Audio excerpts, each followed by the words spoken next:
For most of us, pricing is one of the most difficult challenges we face in our business. More often than not, I find business leaders are reluctant to raise prices for fear of offending good customers or losing hard-won business. All other things being equal, any increase in your price falls straight to the bottom line as profit.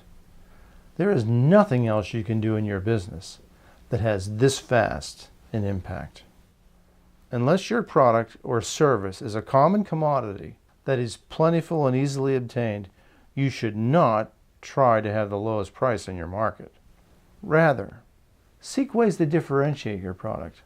How can you create higher perceived value? You must position your product or service as worth the money in your customer's mind. Be sure you're emphasizing the value your product or service brings to the user. If you think this cannot be done in your business, just think about what Starbucks did to a commodity like brewed coffee. It is a common mistake in business to estimate what it costs to make your product or service and then add a fair markup.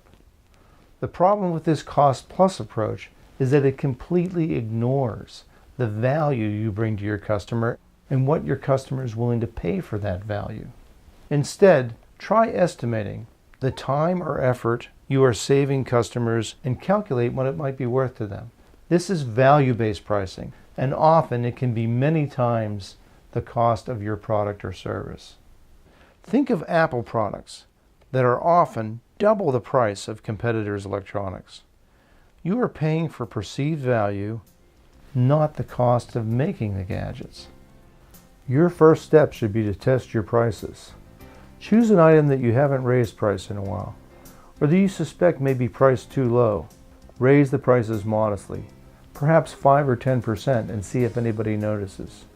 Nearly every time I've done this with a client, they are amazed that no one mentions it and that their bottom line profits increase so dramatically. In the longer term, start building your perceived value and show your customers that your product or service is worth a little extra. Please visit my website. Not only will you find other business building tips, but a seminar I taught some years back on value-based pricing. And remember, the website is designed to help you start down your road to business success.